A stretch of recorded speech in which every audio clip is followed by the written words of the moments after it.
Sa pagpapatuloy ng paglalakbay ng grupo ay napag-usapan ng mga ito na sa dami ng mga nangyari nitong mga nakaraan ay wala pa ulit silang nahahanap na Disc Stone.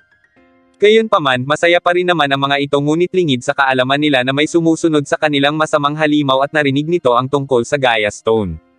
Dahil sa lugar na iyon din lang ang itinuro ng Gaia Stone na kinaroroonan ng Disc Stone ay agad na naghanap ang grupo hanggang sa magkapikunan na naman sina Ryger at Ham dahil sa pagsasabuyan ng lupa sa mukha.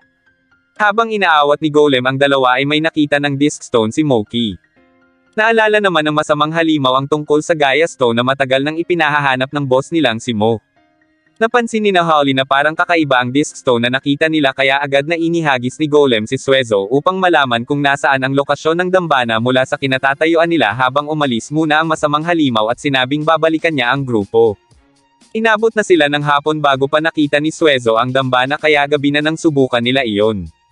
Isang monolith na nagsasabi ng kwento ang nabuhay sa Disc Stone kaya sinubukan nila iyon sa pamamagitan ng pagpapakwento tungkol sa sinaunang panahon. Nagtipon ng grupo malapit sa monolith at doon ay pinapikit sila nito at pinabuksan ang kanilang puso. Sa pamamagitan yon ay nakikita nila ang larawan ng isinasalaysay ni Monolith tungkol sa sinaunang maunlad na pamumuhay ng mga tao sa nag-iisa noong kontinente na tinatawag na Banhea. Noon ang mga halimaw ay ginawa sa pamamagitan ng genetic manipulation at ang teknolohiya ay binuo upang masilyo ang mga ito sa CD-ROM. Lumaganap ang teknolohiya sa tahanan at ginagamit sila ng mga tao bilang mga alagang hayop. Pagkatapos nyon ay iba't ibang uri ng mga halimaw ang nabuo, at hindi lang mga halimaw dahil bumuo din ang mga tao ng bagay na mas maginhawa at mas kasiya-siya. Ginamit ng mga siyentipiko ang lahat ng kapangyarihan na mayroon sila upang matupad ang mga hangarin.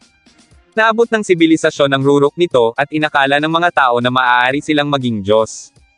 Ngunit, sa parehong oras ay malaking sakuna ang umatake sa kontinente at walang may alam kung bakit iyon nangyari. Doon nagsimulang magkagulo at mag-away-away ang mga tao at iyon ang tinawag na huling digmaan. Inabot ng daang taon ang digmaan dahil nagpasalin-salin na ang mga alitan ng bawat henerasyon. Ngunit ang digmaan ay nagkaroon ng isang bagong yugto sa halimaw na binuo ng isang hindi kilalang lupain, si Mo. Nabigla ang grupo nang makita kung gaano kalaki si Mo at kung gaano ito kalakas. Inakala na ang bansang kinaroroonan ni Mo ay magtatagumpay sa digmaan, ngunit naging mapaminsala si Mo at walang pinapakinggan hanggang sa maging demonyo ito at ang tanging hangad ay ang Mach Assyria. Hindi lang ito dahil may kakayahan itong gawing masama ang mabubuting halimaw kaya tinutukan ng siyentipiko ang pagbuo ng halimaw na makakayang labanan si Mo, ang Phoenix. Kasabay niyon natapos din ng mga sinaunang tao ang kanilang imbensyon na siyang maghihiwalay ng kaluluwa ni Mu mula sa katawan nito, ang Final Gate. Lubhang delikado ang makinang iyon dahil makakaapekto rin yun sa iba pang halimaw pero iyon lang ang tanging paraan upang talunin si Mo. Isang pagkakataon lang ang meron sila kaya ginamit nila yun kay Mo habang naglalaban ang dalawa kaya pati ang Phoenix ay nadamay. Ngunit ang Final Gate ay isang makina na hindi dapat ginamit sapagkat ng mga oras na iyon ay maraming iba pang mga halimaw ang nadamay at unti-unting nasira ang Banhea.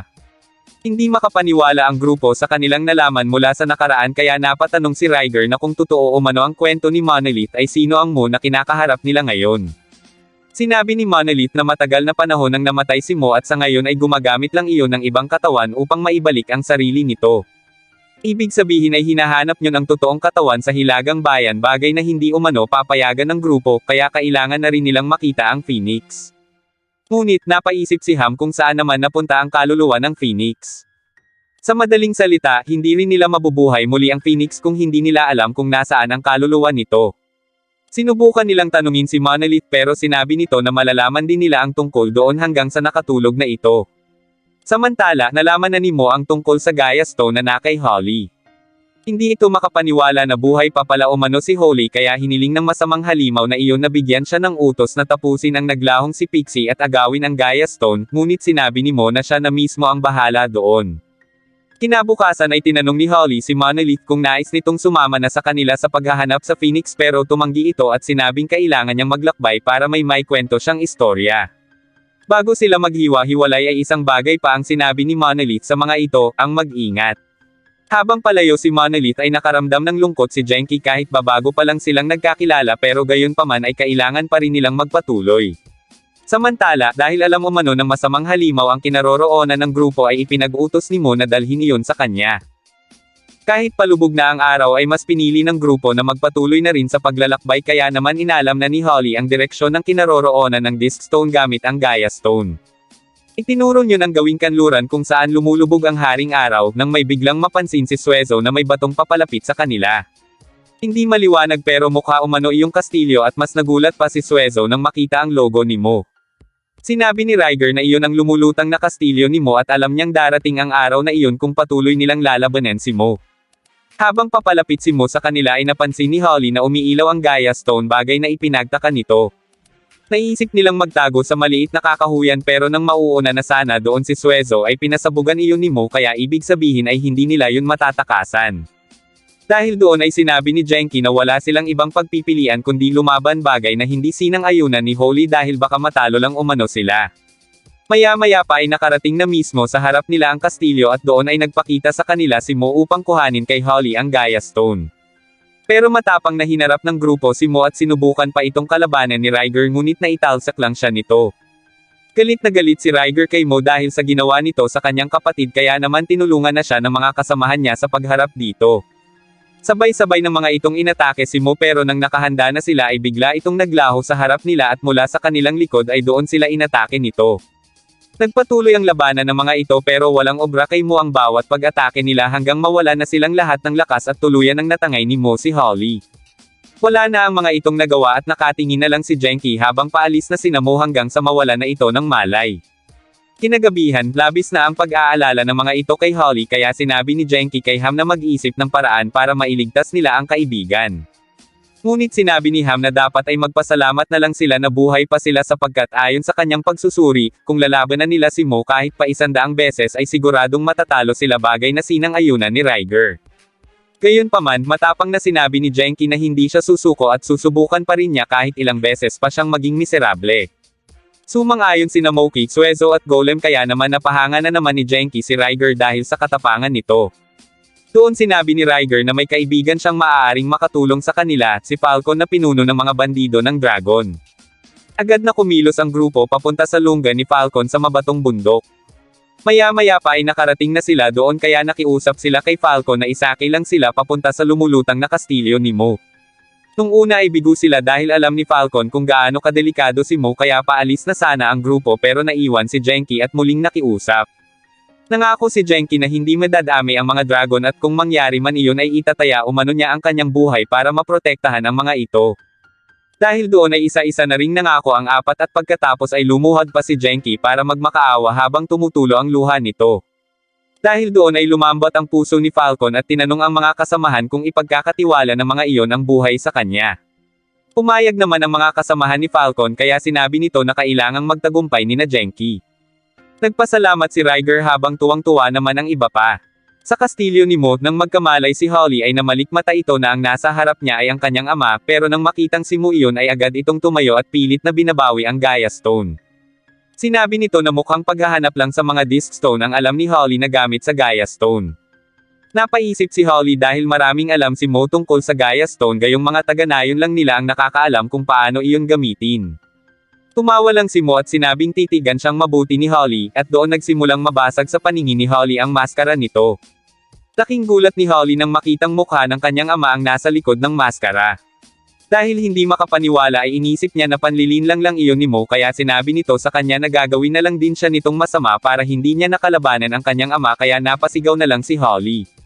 Samantala, nakahanda na sina Genki para pumunta sa kastilyo ni Mo kaya nagsimula ng lumipad ang mga dragon.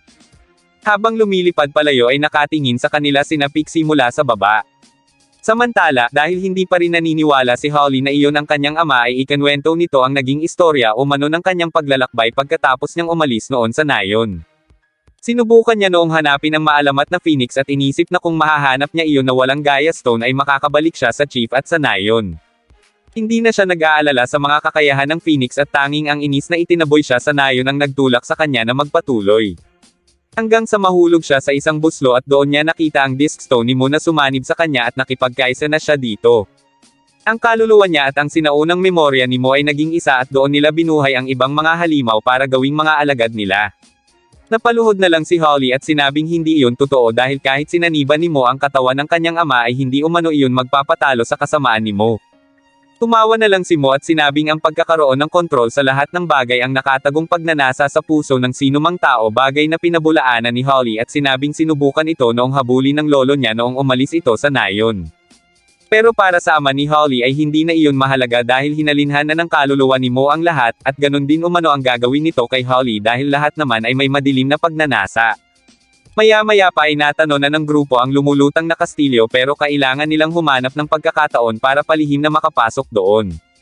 Pinaalalahanan ni Falcon si Genki na kailangan nilang mag-ingat dahil oras na magsimula ang digmaan ay siguradong matatalo sila. Sinimulan ng bumaba ng grupo papunta sa kastilyo at nagtago na ang mga dragon para maghintay sa pagbabalik ni na Genki. Maayos nilang napasok ang kastilyo pero dahil sa laki ng lugar ay ipinaamoy na lang ni Suezo kay Riger ang panyo ni Holly para mabilis nilang matundan ang kinaroroonan nito. Agad na sinundan ni Riger ang amoy ngunit nahuli sila ng mga halimaw kaya hinarap muna nila ang mga ito. Pagkatapos yun ay nagpatuloy na sila hanggang sa marating na nila ang kinaroroonan ni Holly na planong pagpraktisan ni Mo kung magagawa niya ring maging masama ang tao. Doon nalaman ni Holly na ang ama niya ang nag-utos na atakihin ang nayon kahit panaroon ang sarili nitong anak, pero para sa ama ni Holly ay mas madidagdagan nga ang kasalanan nito kung mapapatay nito ang sariling anak kaya ayos lang yun. Bumalik sa alaala ni Holly ang panahong buo pa silang pamilya hanggang sa mawala ang kanyang ina at tanging sila na lang dalawa ang magkasama. Masaya sila noon kaya hindi ito makapaniwala ngayon na ganon ang kanyang ama. Isang bagay ang ibinigay nito sa kanya at sinabing siya na ang magdesisyon kung paano niya yun gagamitin, nang biglang mabuksan na ni Golem ang pader. Nang makitang nakay Mo ang Gaia Stone ay pilit nilang sinabi na ibalik iyon kay Holly pero sinabi nito na ipapakita sa kanila ang totoong kapangyarihan ng bato. Nagtaka si Genki kung bakit marami yung alam tungkol sa Gaia Stone pero hindi na iyon nasagot ni Holly. Sinabi ni Mo sa bato na ituro sa kanya ang kinaroroonan ng sinauna niyang katawan. Nagliwanag ng sobra ang bato hanggang sa dalhin sila nyon sa isang bundok na siyang kinaroroonan ng katawan ni Mo. Takot na takot sina Suezo sa laki ng panganib oras na makabalik si Mo sa totoo nitong katawan. Maya-maya pa ay sumugod na ang mga masasamang halimaw at doon sinabi ni Mo na gagawin niya na ring masasama ang grupo at papatayin niya ang sinumang tumanggi. Dahil doon ay sinubukan ng tumakas ni na Genki pero dahil hindi nila iyon magawa ay wala silang ibang pagpipilian kundi ang lumaban. Sinimulan nilang umatake ngunit wala silang magawa kay Mo hanggang sa damputin nito si Genki. Doon lumuhod at nagmakaawa si Holly sa ama na itigil na iyon ngunit hindi ito nakinig hanggang sa dumating doon si Pixie at inatake si Mo. Binawi rin nito ang Gaia Stone at binasag ang harang para makalabas na doon ang grupo. Dahil doon ay sumiklab ang galit ni Mo kay Pixie at inatake ito hanggang sa mahulog ito sa butas ng harang. Nagawa itong masagip ni na Genki at doon nito ibinigay ang Gaia Stone bilang pagbawi umano sa kabutihan ni na Genki. Hahabulin sana ng masasamang halimaw ang grupo pero pinigilan ni Mo ang mga ito at sinabing hindi niya na kailangan ang Gaia Stone bagkus simula na umano ng mga iyong hanapin ang kinaroroonan ng katawan niya sa lalong madaling panahon. Nang makabalik na ay humanga si Falcon kay Genki dahil nagawa umano nitong makipagkaibigan kay Pixie. Ipinaubaya nila kay Blue Mountain ang kasalukuyang wala pang malay na si Pixie at ipinaabot ang pasasalamat nila dito. Pabalik na rin sina Falcon sa kanilang lungga kaya lubos na nagpasalamat ang grupo sa mga ito. Sinabi ni Falcon na tawagan lang ulit sila kapag kailangan ng grupo ang tulong nila dahil nararamdaman niyang kung ang mga ito ay siguradong matatalo nila si Mo. Nang makaalis sina Falcon ay inisip ni Holly kung ano ang makakatalo sa masamang kaluluwa ni Mo pero sinabi ni Genki na walang nakakaalam at ang tangi lang nilang magagawa ay ang magpatuloy silang lahat. Samantala, ipinag-utos ng isang masamang halimaw na ibalita kina Gali, Silver Riger, at Naga ang tungkol sa nangyari at pagkatapos ay bumalik ito kay Mo upang sabihing may humaharang na napakalaking ulap sa gawing hilaga. Pero hindi yun inintindi ni Mo at sinabing diretso lang sila dahil nasa sabik na itong muling makabalik sa totoo niyang katawan. Isang magandang umaga naman iyon para sa grupo na sabay-sabay kumakain habang pinag-uusapan kung maaari din nilang malaman mula sa Gaia Stone ang kinaroroonan ng Phoenix, ngunit sinabi ni Holly na hindi niya sigurado kung kaya iyon ang kapangyarihan niya. Pinalakas ng iba ang loob ni Holly kaya naisip nito na wala namang masama kung susubukan nga niya. Nakarating na kay Gali ang tungkol sa balita at ang pakikipagsabwatan ni Pixie sa grupo kaya sinabi ni Gali na siya na ang bahala kay Pixie. Pagkatapos kumain ay agad na sinubukan ni Holly na tanungin ang Gaia Stone pero hindi iyon gumana kaya humingi ito ng lakas mula sa ama at saka muling sinubukan. Natuwa ang grupo nang sa wakas ay gumana iyon bagaman walang lubos na tiwala si Holly. Nagpatuloy ang grupo upang malaman kung iyon na nga ang Phoenix o hindi. Nasa kagubatan pa lang ay may narinig na si Ham na hampas ng mga alon sa dagat, bagay na ikinatuwa ni Genki, pero dahil hindi pa alam ni Moki kung ano ang dagat ay agad itong isinama ni Genki at ipinakita kung gaano yun kaganda. Habang pinagmamasdan ng dagat ay muling tiningnan ni Holly ang direksyon mula sa Gaia Stone, kaya kakailanganin nila ng bangka upang matawid ang dagat na iyon. Upang makahanap ng lugar kung saan sila makakasakay ng bangka ay inihagis pataas ni Golem si Suezo, pero dahil bumagsak na naman ito sa lupa ay nainas ito at sinabing iwan na siya doon. Iniwan nga siya ng grupo pero hindi nakatiis si Suezo at sumunod na rin. Maya-maya pa ay nakarating na sila sa bayan, ngunit napansin nilang walang tao doon, kaya iniisip ni Ryger na baka inatake yun ng masasamang halimaw. Biglang lumitaw ang mga masasamang halimaw at sinabing pinagsisilbihan nila si Gali, ang isa sa Big Bad Four. Sinabi ng leader ng Roadrunner Squad na tatalunan nila ang mga walang pakundangan na maglakas loob na maghimagsik laban sa master nilang si Mo. Pinaligiran ng mga ito ang grupo nang biglang pasabugan ang Roadrunner Squad nang nagpakilalang si Captain Horn na sakay sa barko. Dahil doon ay umatras na ang mga alagad ni Gali, kaya naman sina Genki naman ang sunod na inatake ng mga pirata hanggang sa mahuli sila ng mga iyon gamit ang lambat. Agad na bumaba ang mga pirata sa barko upang manguha ng kayamanan sa bayan, ngunit mukhang nagkamali sila ng destinasyon dahil abandonado ang bayan na iyon. Habang nagtatalo ay nagawang makawala ni na Genki mula sa lambat, kaya hinarap ng mga ito sina Captain Horn. Napansin ng pirata na hindi naman mukhang masasamang halimaw ang grupo, kaya tinanong ni Captain Horn kung sino ang mga ito. Nang bigla nitong mapansin si Holly at nakyutan siya dito. Sa halip na makipag-away ay nakipag-usap na lang ang mga ito na pasakayin sila sa barko ng mga pirata. Bilang kapalit ay tinanong ni Ham kung magkanong halaga ang nais ng mga ito, pero hindi pumayag ang kapitan at sinabing maglaro na lang sila ng baraha.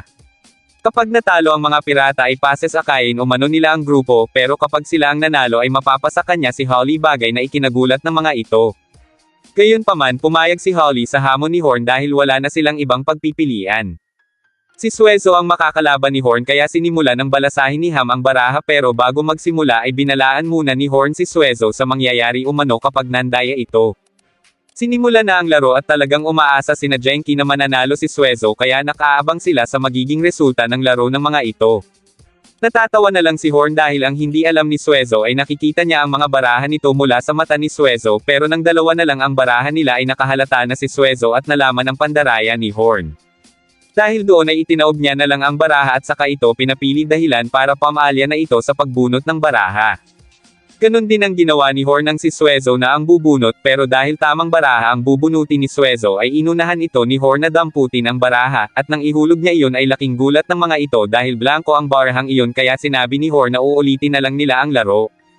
Tumawa si Ham at sinabing hindi maloloko ni Horn ang mga mata niya, at saka hinila ang dila nito at doon nila nakita ang tatak ng baraha. Nagalit si Suezo sa pandaraya ni Horn, kaya nagkainitan ang dalawa at nang biglang bumalik ang masasamang halimaw. Agad na tumakbo palayo ang mga ito at sumakay sa barko, ngunit naiwan si Golem na siyang humaharap sa mga masasamang halimaw at sinabing iwan na siya doon. Habang umaandar na ang barko ay naalala ni Suezo na takot nga pala si Golem sa tubig, kaya pinalakas nila ang loob nito na labanan ang takot at sumakay na sa barko. Dahil doon ay nilakasan ni Golem ang loob at agad na tumakbo papunta sa barko, bagay na ikinatuwa ng grupo dahil sama-sama pa rin sila sa panibago nilang paglalakbay. Habang sayang-saya sina Suezo sa kanilang paglalakbay, lingid sa kaalaman ng mga ito na ipinag-utos ni Gali sa masasamang halimaw na nasa karagatan na pabagsakin ang grupo nila.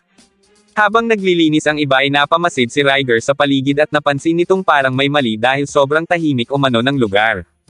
Doon naalala ni Ham na ang lugar na iyon ng dagat ay sinasabing nasa ilalim ni Mo, kaya agad na tinanong ni Suezo si Horn kung ligtas ba doon. Sinabi ni Horn na walang dapat ipag-alala ang grupo dahil mapagkakatiwalaan umano siya ng 7, nang bigla itong mapabilang sa grupo at napaansing kulang ng isa. Doon nito nakita si Golem na takot pa rin sa tubig, kaya pinagtripan nila ito at inihulog sa dagat, bagay na ikinagulat ng 6. Agad yung sinundan ni Genki, ngunit sa sobrang bigat ni Golem ay hindi niya ito maiangat, kaya naman sumisid na ang mga alagad ni Horn at pinagtulong-tulungan nilang itaas si Golem. Pagkatapos yun ay muling nagtulong-tulong ang mga ito sa mga gawain, at kay Suezo iniatas ni Horn ang gawain sana ni Golem, kaya doble ang trabaho nito. Sa paglubog ng araw ay sabay-sabay kumain ang mga ito, at pagkatapos ay muling kinumusta ni Holly si Golem, at doon ay nagkwentuhan ang dalawa tungkol sa paghahanap nila sa Phoenix, kaya pinalakas lang ni Golem ang loob ni Holly, bagay na ikinatuwa nito. Habang natutulog na ang lahat ay nagising si Suezo dahil nasusuka na ito sa tagal ng paglalakbay nila sa dagat nang biglang hampasin ng malakas na alon ang barko kaya mas lalo itong nasuka. Doon nagsimulang umatake ang mga Guzi kaya agad iyong ipinaalam kay Horn ang tauhan nito. Hinarap ng mga ito ang mga Guzi na paulit-ulit na binabangga ang sasakyan nila, habang sinabi naman ni Holly na siya na ang bahala kay Golem kaya umatake na rin sina Genki. Hindi iniwan ni Holly si Golem dahil sa laki ng naitulong nito sa kanila kaya ngayon ay sila naman umano ang tutulong dito. Dahil sa lakas ng depensa ni na Captain Horn ay napaatras ng mga ito ang mga Guzi bagay na ikinatuwa ni na Genki. Dahil sa nangyari ay galit na galit ang pinuno ng mga Guzi na si Guzi Kong at naramdaman ni Horn na malapit lang iyon sa kanila. Maya-maya pa ay lumitaw na nga si Guzi Kong at nang aatake na ito ay agad yung pinasabugan ni na Horn pero hindi yun tumalab sa masamang halimaw. Nang makita nito si Holly na siya umanong nang ahas sa master nilang si Mo ay nakaakma itong kukunin ang dalaga kaya sinubukan iyong pigilan ni Horn pero wala itong nagawa sa dambuhala. Tuluyan itong nakuha si Holly kaya naman to the rescue si Genki ngunit wala rin itong nagawa. Pinisil ni Guzi Kong si Holly sa kamay nito kaya naman nang makita iyon ay doon na kumilos si Golem na agad namang tinulungan ni Riger. Dahil doon ay nabitawan na ni Guzi Kong si Holly hanggang sa tuluyan ng matalo ng grupo ang dambuhala at inihulog sa puyo ng tubig. Ngunit sa sobrang lakas ay muli itong nakaahon at itinagilad ang barko dahilan para dumusdos sina Genki kaya agad yung pinigilan ni Golem at buong lakas na sinuntok si Guzi Kong. Natuwa ang grupo at nagpasalamat kay Golem dahil muli silang nailigtas nito sa kabila ng malaki nitong takot sa tubig. Pero nang maalala nitong takot nga pala siya sa tubig ay napayakap na naman ito sa kahoy kaya natawa na lang ang mga ito. Maya-maya pa ay natano na nila ang kontinente at nang makababa ay lubos silang nagpasalamat kina Horn. Binigyan din sila nito ng mapa na siguradong makakatulong sa kanilang paglalakbay. Nang makapagpaalam ay ipinagpatuloy na ng grupo ang kanilang paglalakbay sa kontinenteng iyon. Nakarating kay Gali ang balitang nakatawid ang grupo ni na Genki sa kontinente kaya ipinag-utos nito kay Joker na tapusin na ang mga iyon at agad naman itong kumilos. Dahil napapaligiran sila ng talampas ay inihagis ni Golem si Suezo upang makita ang kabilang ibayong ngunit sa sobrang taas ay kinakapos ang paghahagis ni Golem kaya walang nakita si Suezo hanggang sa mahilo na ito. Dahil sa pag-iisip ng ibang paraan ay nauwi na naman sa pagtatalo sina Ham at Riger nang biglang makakita si Moki ng maliit na butas. Pinasag ni Golem ang bahaging iyon at doon nila nakita ang isang kuweba na inisip nilang magdadala sa kanila sa kabilang ibayo. Nang mapasok ang kuweba ay lumitaw si Joker sa likod ng grupo. Habang binabagtas ng mga ito ang kahabaan ng kuweba ay biglang nontog si Golem sa nakausling animoy kristal dahilan para magbagsakan ng mga hugis patusok na kristal kaya tumakbo ang grupo palayo bago pa sila tamaan ng mga iyon. Nang makalayo sila sa lugar ay sinisi ni Suezo si Golem dahil muntik na umano silang mamatay. Biglang nakita ni Moki ang napakaraming paniki na umatake sa kanila. Huli silang tumakbo palayo sa lugar hanggang sa matakasan na nila ang mga paniki. Habang nagpapahinga ay napansin ng mga ito na doon na sila nanggaling kanina kaya inakyat ni Genki ang mataas na bato sa likod niya at doon nila nakita ang maraming pinto ng lagusan. Inisip ni Riger na isang maze ang lugar na iyon kaya sinabi ni Genki na kung ganon ay mahihirapan silang lumabas doon. Huli na namang sinisi ni Riger si Ham kaya nagtalo na naman ang dalawa at doon sinabi ni Riger na kaya lang naman sumama sa kanila si Ham ay dahil sa pera, na kapag nakita umano nila ang disc stone ng Phoenix ay tatangayin iyon ni Ham para ibenta. Pinabulaanan ni Ham ang paratang kaya sinaway na ni Holly ang mga ito pero tuloy pa rin si Riger kaya sumama ang loob ni Ham at umalis na lang mag-isa. Sinabi ni Suezo na mabuti muna ngang maghiwalay muna ang dalawa para makapagpalamig ang mga ito bagay na hindi sinang-ayunan ni Genki dahil kasamahan din nila si Ham at mas mabuti kung mananatili silang sama-sama. Umalis si Genki upang hanapin si Ham kaya isa-isa na ring sumunod ang mga ito at sa pag-alis ng grupo ay muling lumitaw si Joker. Habang naglalakad ay isinisigaw nila ang pangalan ni Ham nang biglang may maramdamang kakaiba si Genki. Maya-maya pa ay biglang lumindol at iyon ay dahil pala sa bowl ang apoy na gumugulong palapit sa kanila. Agad na tumakbo ang grupo nang biglang madapa si Moki kaya binalikan ito ni Genki. Dahil malapit na sa dalawa ang bowl ang apoy ay agad na tumakbo si Golem at sinuntok iyon sabay naglaho. Nagtaka si Suezo dahil wala naman umano sila sa bulkan kaya bakit nagkaroon ng bowl ang apoy. Doon lumitaw si Joker na agad namang inatake ni Riger kaya ginamitan nito ng ilusyon si Riger na siya lang ang nakakakita kay Mo. Sumunod si Golem na muling nakita ang kanyang tahanan kaya nang mapadapa ito ay bigla naman iyong naging tubig kaya agad itong nagpanik na akala mo'y nalulunod. Hanggang sa isa-isa na silang magkaroon ng kani-kanilang mga ilusyon. Samantala, patuloy lang sa paglalakad si Ham hanggang sa makaramdam ito ng panlalamig kaya naupo muna ito sa isang tabi at inisip kung ano na kaya ang ginagawa ng mga kasamahan niya at nagsisi na umalis siya mag-isa. Bigla itong nakaramdam ng takot kaya napatakbo ito pabalik at sa kanyang pagtakbo ay nakita niya sina Genki pero nagtaka siya kung anong nangyayari sa mga iyon. Doon niya nakita si Joker at nang aatakihin na nito sina Genki ay agad niya itong pinigilan kaya nawala ang ilusyon ng bawat isa. Tuwang-tuwa ang mga ito nang muling makita si Ham at doon nito sinabing si Joker ay isang ilusyonista kaya naintindihan na ngayon ni Genki kung bakit sila nagkakaganon. Muling ginamitan ni Joker ng ilusyon ng grupo pero hindi yun umubra kay Ham bagkus inututan pa si Joker. Natigil nga ang ilusyon pero apektado naman ang lahat sa ibinugang iyon ni Ham. Doon inilabas ni Joker ang mga alagad na kuneho na siyang hinarap ng grupo hanggang sa tumalsik si Ham sa harap ni Joker kaya tatapusin na sana nito si Ham nang bigla yung atakihin ni Ryger. Nagalit si Joker kaya naghanda ito para umatake na hinarap naman ni Ham gamit ang kanyang espesyal na pag-atake na agad na tumalo kay Joker. Maya-maya pa ay unti-unti nang gumuguho ang kuweba kaya agad na tumakbo palabas ang grupo. Ligtas na nakalabas ang 7 bago pa tuluyang masarahan ang daan at doon nila muling nazilayan ang araw kaya ibig sabihin ay iyon na ang simula ng kontinenteng iyon. Nagkapatawadan na sina Ham at Ryger kaya ngayon ay buo na ulit sila pero wala pang isang minuto ay nagkakainitan na naman ang dalawa at natawa na lang ang 5.